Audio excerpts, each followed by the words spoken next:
this is interesting. California is looking to pass a bill that will uh, release people based upon their age with the claims that they are too old to commit any further crimes.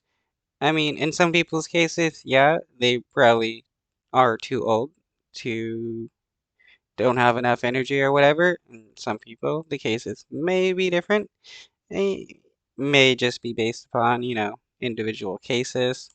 Is there an age limit on evil? A California bill argues there is, and if approved, could set convicted murderers free. So let's dig into this. Supporters say the killers deserve a chance to be free because they're too old to be violent.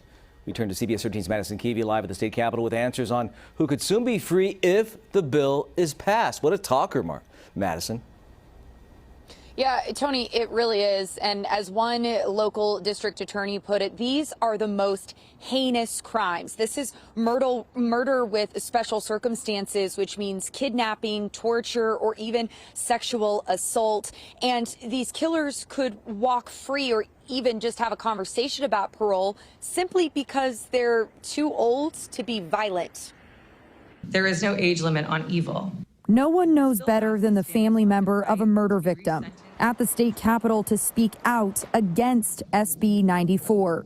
Sharon Pettigrew, my son David Pettigrew, was murdered, and I strongly oppose. Daniel Munzer, I'm the family of a murdered victim, and I strongly oppose. The bill would let convicted killers sentenced to life without parole petition to get out after they've served 25 years if their offenses happened before 1990. These are the worst of the worst. They not only committed a first-degree murder, but they committed aggravating factors. They kidnapped, they tortured, they committed sex offenses, things that made it even worse than just the intentional killing. And they were sentenced to never get out in prison. Yeah, under those cases, I mean, if you kidnap, torture, and murder people, you definitely should just spend the rest of your time in prison because that's your punishment. Uh, yeah, I mean, you shouldn't, just because your age, you shouldn't be able to get out on that. I mean, if it's like a manslaughter case or like an accidental killing or something, then that's different and maybe people should be able to get out.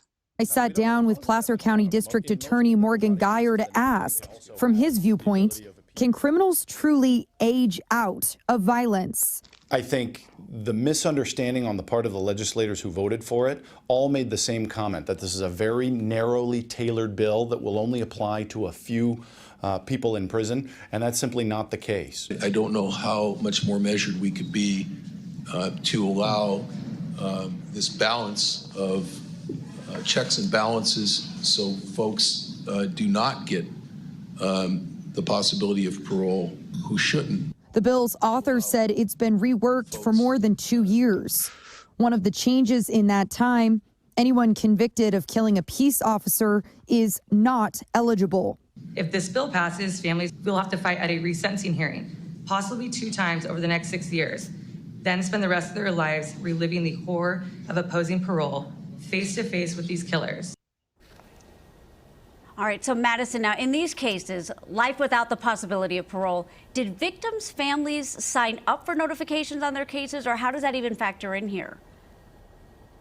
Marley, this was a big talker today, and one of the key points that many family members of victims made: when the person that is convicted of killing a loved one is sentenced to life without parole, many of them opted not to sign up for notifications, thinking that the case was done and that person had been put away. But this brings up that new question.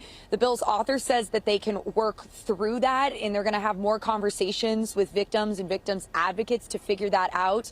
But again, the victims' families say that this is something they just never thought could even be reopened when they signed up or didn't sign up back many years ago.